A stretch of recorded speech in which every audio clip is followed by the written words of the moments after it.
Olá pessoal, eu sou o professor Joubert e hoje nós vamos falar de uma classe de medicamentos que é muito utilizada, que são os antihipertensivos. Esses medicamentos eles surgiram por volta de 1950, onde a reserpina e os bloqueadores ganglionares foram os primeiros medicamentos a serem utilizados no tratamento da hipertensão. Por volta da década de 70, alguns medicamentos como bloqueadores dos canais de cálcio, beta-bloqueadores também passaram a ser utilizados. No final da década de 60 para o início da década de 70, um pesquisador chamado Sérgio Ferreira, ele trabalhava com cobras, do Bothrops jararaca, e ele percebeu, ele descobriu em seus estudos, em suas pesquisas, que nesse veneno existia uma molécula que provocava um aumento de uma substância que hoje a gente conhece com o nome de bradicininina. A partir dos estudos do Dr. Sérgio, por volta de 1977, surge um medicamento chamado captopril, que hoje nós sabemos que é um medicamento inibidor da enzima conversora de angiotensina, que está entre os grupos mais utilizados no tratamento da hipertensão.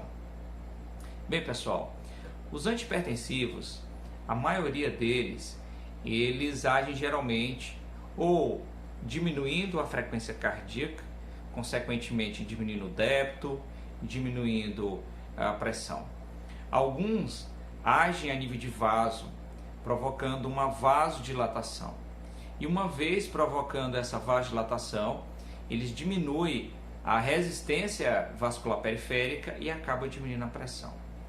Alguns outros medicamentos, eles agem lá no sistema renina, angiotensina, aldosterona, ou inibindo a ECA, ou bloqueando a angiotensina 2, ou até mesmo eliminando sódio e água, via ação lá a nível de transportadores nos néfrons, que são os diuréticos.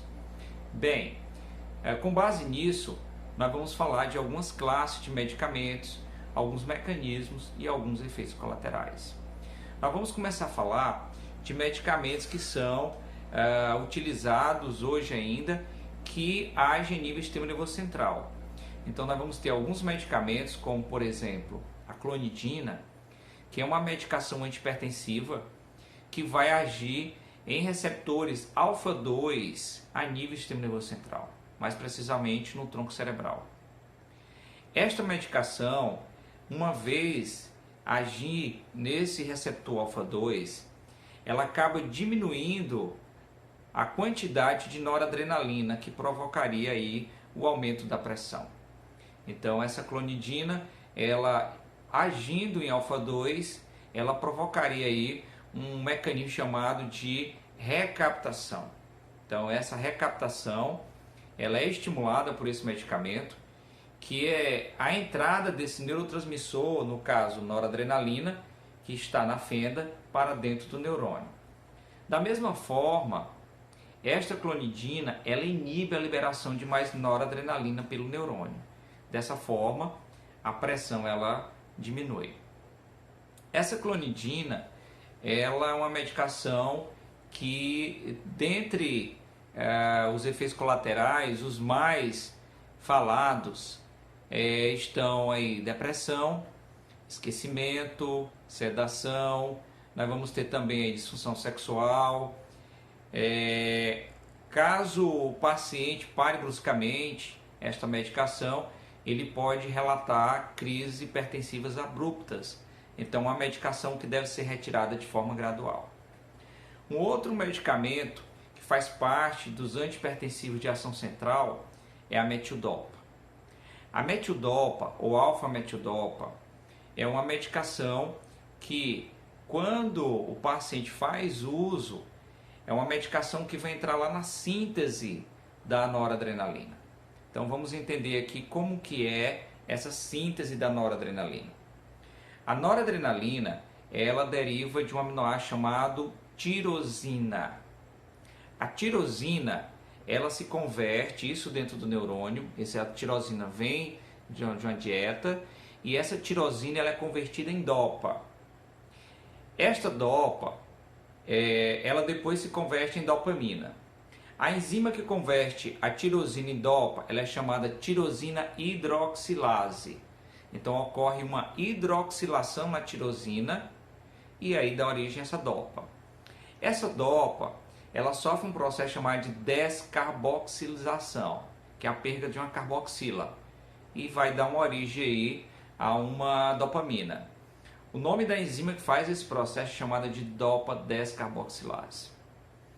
Essa dopamina, ela entra dentro de uma vesícula que está presente no neurônio através de um transportador chamado de VMAT, que é o transportador vesicular de monamina.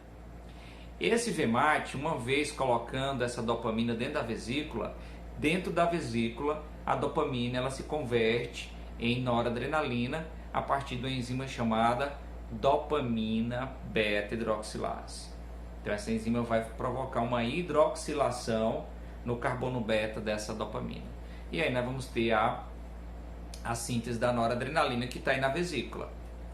Então em algum momento ela vai ser liberada e aí nós vamos ter um mecanismo aí hipertensor. Bem, essa metildopa, na hora dessa síntese, ela entra no lugar da dopa. E em vez de produzir dopamina, nós vamos ter a produção de metildopamina. E em vez de produzir noradrenalina, nós vamos ter aí a produção da metilnoradrenalina. Esta substância que é produzida a partir da metildopa, ela também se liga lá no receptor alfa-2, da mesma forma que a clonidina.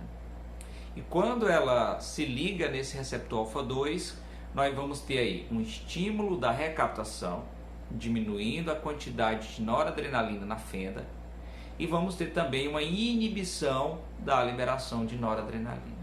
Então, da mesma forma que a clonidina, a metidopa, ela diminui os níveis de noradrenalina e a pressão diminui.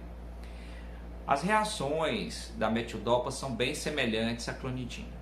Então vamos ter esquecimento, sedação, disfunção sexual. Uma reação rara seria a anemia hemolítica, que às vezes acontece.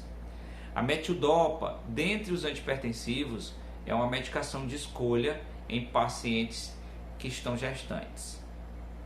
Nós vamos ter em seguida um grupo chamado depletor de catecolaminas.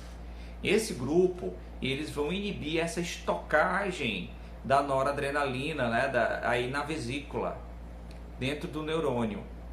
Como eu falei anteriormente, esse transportador chamado de VMAT, ele ia pegar a dopamina que foi produzida e colocar dentro da vesícula do neurônio.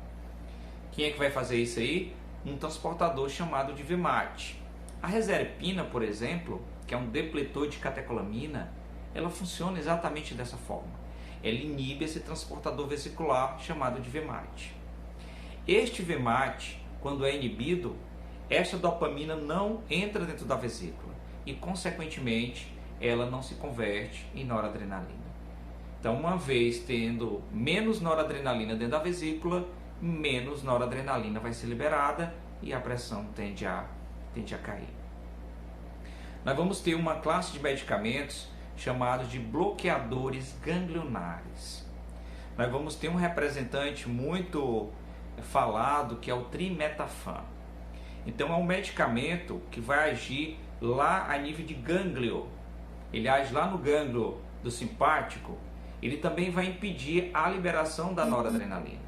Então quando ele bloqueia esse gânglio, lá os receptores nicotínicos, nós vamos ter aí lá no neurônio pós-ganglionar um impedimento na liberação da noradrenalina.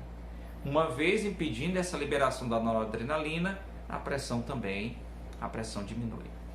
Esse medicamento, o trimetafan, ele geralmente não é bem absorvido por via oral e uma medicação que causa também bloqueio da transmissão parasimpática. Então, efeitos anticolinérgicos, como secura na boca, taquicardia, constipação, retenção urinária, podem acontecer com este medicamento. Então, acaba sendo um medicamento que não é de primeira escolha na maioria das vezes do tratamento da hipertensão. Agora nós vamos falar de um grupo que é muito utilizado, que são os beta-bloqueadores. Os beta-bloqueadores, nós vamos ter aí como representante mais falado hoje o propranolol. O propranolol, ele surge aí por volta de 1964. Então, o primeiro medicamento, na verdade, beta-bloqueador, foi o pronetalol.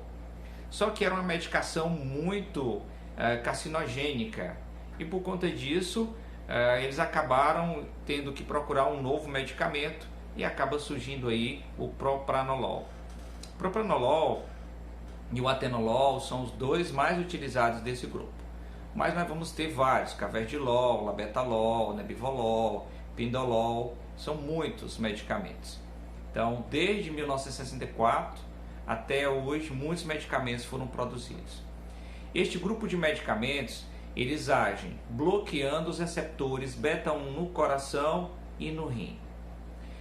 Os beta-bloqueadores, quando eles bloqueiam os receptores beta-1 no coração, eles diminuem a frequência cardíaca.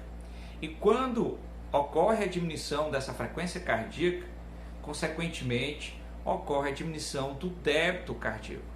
Essa quantidade de sangue que vai para o corpo diminui consequentemente. Da mesma forma, quando diminui esse débito cardíaco, a pressão também cai. Só que esses beta-bloqueadores, eles também bloqueiam o receptor beta-1 lá no rim. E quando você tem um bloqueio desse receptor lá no rim, você vai ter aí uma inibição na liberação da renina. Essa renina, ela tinha um papel muito importante na conversão do angiotensinogênio em angiotensina 1. E, consequentemente, nós teríamos uma enzima chamada enzima conversora de angiotensina, que seria a ECA, que ia pegar essa angiotensina 1 e converter em angiotensina 2. Essa angiotensina 2, produto de tudo isso, ela provoca uma vasoconstricção, o que vai levar a um aumento dessa pressão, uma vez que aumenta a resistência vascular periférica. Essa angiotensina 2, ela age geralmente num receptor chamado de AT1. Também, essa angiotensina 2, ela age lá a nível de suprarrenal, liberando uma substância chamada aldosterona, que vai reter só de água e aumentar a pressão. Então, quando nós temos um bloqueio desse receptor beta-1 lá no rim, pelos beta-bloqueadores, nós vamos ter uma inibição de todo esse mecanismo. Então, em vez da pressão aumentar, a pressão diminui. Então, esses beta-bloqueadores, eles podem causar alguns efeitos colaterais, como, por exemplo, broncoespasmo, que é uma contração dos brônquios, podem causar disfunção sexual, aumento do colesterol, aumento da glicemia. Então, são bradicardia, são alguns efeitos colaterais mais falados em relação aos beta-bloqueadores. No entanto, dentro desses beta-bloqueadores, nós vamos ter um grupo de medicamentos chamados de beta-bloqueadores de terceira geração. Esses medicamentos, beta-bloqueadores de terceira geração, é um grupo de medicamentos que, além de bloquear beta, eles também são vasodilatadores. Por exemplo, o carvedilol e o labetalol, eles também bloqueiam os receptores alfa-1 lá no vaso. E quando eles bloqueiam esse receptor alfa-1 no vaso, o vaso dilata, tendo aí uma vasodilatação e uma diminuição da resistência vascular periférica, o que desencadeia uma diminuição da pressão arterial. O medicamento chamado nebivolol também faz parte dos beta-bloqueadores de terceira geração. No entanto, ele dilata o vaso não pelo bloqueio de alfa-1, ele dilata o vaso pela liberação de óxido nítrico.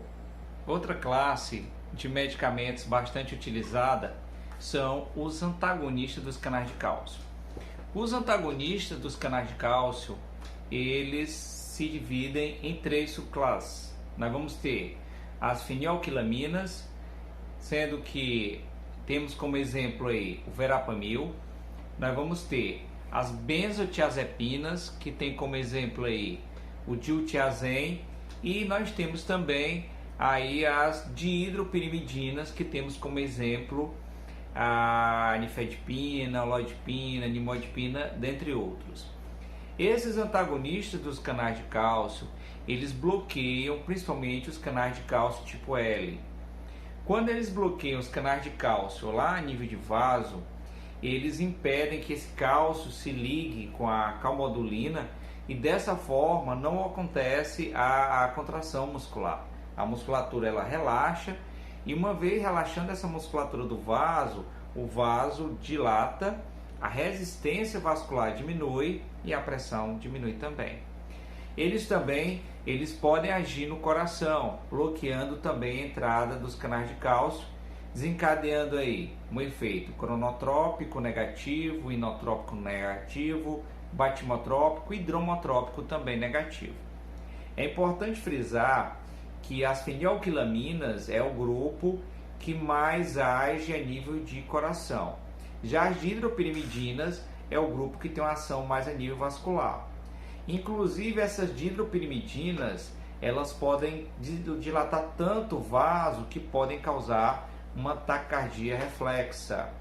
Esses antagonistas dos canais de cálcio, de um modo geral, eles podem causar problemas de refluxo, fibrilação ventricular, bradicardia, de alteração no paladar. Então é um grupo de medicamentos que podem causar síncope, tontura, então várias reações devido à sua vasodilatação e essa hipotensão postural que alguns causam. Outro grupo bastante utilizado são os inibidores da ECA. Este grupo de medicamentos tem como principal representante o captopril. Vamos ter o captopril, enalapril, lisinopril. Alguns têm efeito, ou seja, alguns têm atividade, não precisam ser metabolizados para ser ativados, como o captopril. Outros já precisam passar por uma metabolização, como o enalapril, para produzir a droga ativa, por isso que ele é um profármaco. Então o enalapril, quando metabolizado, produz aí o enapilato. Então este grupo de medicamentos, eles diferenciam os medicamentos uns dos outros em relação à potência, em relação à meia-vida, à farmacocinética de um modo geral. São medicamentos que podem causar problemas de alteração de paladar, no caso aí angedema, neutropenia, tosse seca é clássico, porque eles acabam aumentando a bradicinina, que causa essa tosse seca. Esse grupo também pode causar hipercalemia, que é um efeito colateral também clássico desse grupo. E esses medicamentos, quando eles inibem a ECA, eles impedem a conversão da angiotensina 1 em angiotensina 2. Por isso que a pressão cai. Essa angiotensina 2, ela ia provocar uma vasoconstricção e também a liberação de aldosterona, que é retenção de água. Então, quando inibida a produção da angiotensina 2, nós vamos ter a diminuição da pressão. Outro grupo de antihipertensivos muito utilizado é os antagonistas dos receptores da angiotensina 2. Nós vamos ter aí medicamentos que vão bloquear os receptores AT1 dessa angiotensina 2. Então a angiotensina 2 lá no vaso agia nesse receptor AT1, causando uma vasoconstricção. Esses medicamentos bloqueiam esse receptor AT1 e aí nós vamos ter uma vasodilatação. Esses medicamentos também, eles agem lá na suprarrenal, bloqueando o AT1 e dessa forma não tem aí a produção de aldosterona, que ia reter o sódio e a água, provocando aumento de pressão. Então, consequentemente, a pressão diminui, já que não vai acontecer isso. Medicamentos desse grupo nós vamos ter losartan, valsartan, candesartan, almesartan. Nós vamos ter aí uma diferença de potência, onde o losartan vai ser o menos potente e o almesartan e candesartan são os mais potentes. Efeitos colaterais semelhantes aos inibidores da ECA, em uma menor intensidade, principalmente a tosse, que acontece com menos frequência. Digeusia, que é alteração de paladar, pode acontecer, neutropenia. Outra classe de medicamentos que também pode ser utilizado no tratamento da hipertensão são os inibidores da renina. É um grupo que surge por volta de 2007, onde nós temos um único representante, que é a lisquireno. É um medicamento que surge aí de modificação molecular. Então é um medicamento que foi selecionado para ter menos reação adversa, menos efeito colateral. No entanto, é um medicamento que provoca as mesmas reações dos inibidores de ECA, podendo também causar, inclusive, problemas de dispepsia. Outra classe de medicamentos seriam os diuréticos, medicamentos que vão agir a nível de transportadores lá nos néfrons. Então, eles vão impedir lá a reabsorção de sódio, principalmente. Esse sódio, uma vez não sendo reabsorvido, uma vez que esses medicamentos inibem os transportadores, principalmente de sódio, esse sódio é eliminado e, consequentemente, também a água é eliminada, a volemia diminui, isso contribui para a diminuição do volume sistólico, consequentemente do débito cardíaco e, consequentemente, nós vamos ter também uma diminuição da pressão arterial. Esses diuréticos, nós vamos ter aí subdivisões em tiazídicos, como a hidroclorotiazida, indapamida e clortalidona. Nós vamos ter aí os de alça, uma vez eles agirem lá na alça de Henle, como a furosemida. E aí vamos ter os poupadores de potássio, como a espirolactona e o triantereno. Bem, esses medicamentos, eles podem também provocar uma diminuição de outros eletrólitos.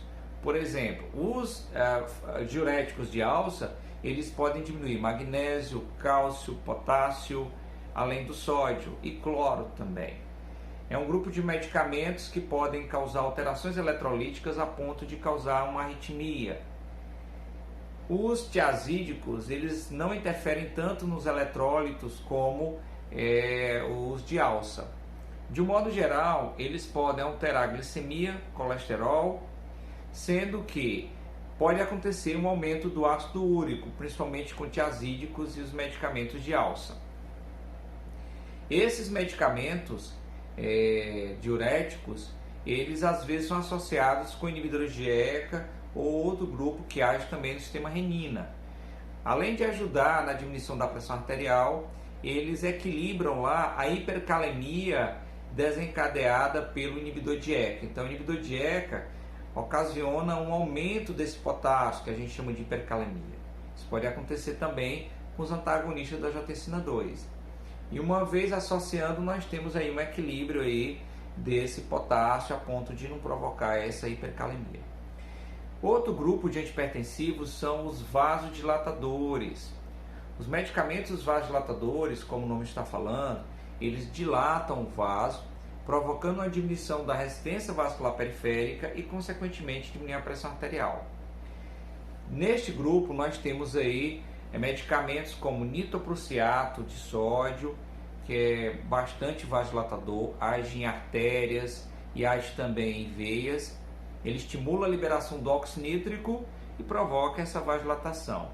Outros vasodilatadores bem falados são o minoxidil, que também vai ter um efeito a nível de musculatura lisa, relaxando essa musculatura lisa e diminuindo aí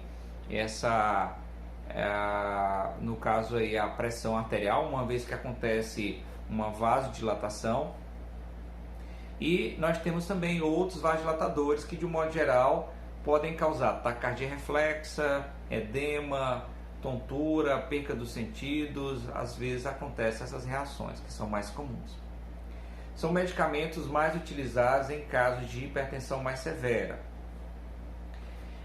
Outro grupo de medicamentos que também é utilizado no tratamento aí da hipertensão são os fármacos que bloqueiam os receptores alfa-1 presentes nos vasos. Esses medicamentos, eles também são vasodilatadores. Então, a noradrenalina, ela agiria no receptor alfa-1 e provocaria uma vasoconstricção, o que ocasionaria esse aumento de pressão. Quando é usado um medicamento que bloqueia esses receptores alfa-1 presentes nos vasos, o vaso dilata, ocorrendo uma diminuição dessa resistência vascular periférica e, consequentemente, diminuindo a pressão. Nós temos como exemplo desse grupo prazosina, doxazosina, indoramina, terazosina. O Prazosin desencadeia um efeito chamado efeito de primeira dose, ou fenômeno que é conhecido também como hipotensão ortostática bem acentuada no primeiro momento. Com o passar do tempo, acontece uma tolerância, uma dessensibilização, também chamada de taquifilaxia, e essa hipotensão postural ela desaparece com o tempo. Taquicardia reflexa pode aparecer também. A endoramina, ela já é uma medicação que pode causar mais sedação, uma vez que ela bloqueia os receptores H1 da histamina. A terazosina, ela tem uma meia-vida maior do que o prazosin, sendo que muitas reações se parecem, inclusive o mecanismo de ação. E a doxazosina é utilizada mais para pacientes com hipertrofia prostática e outros problemas de outra área, tá?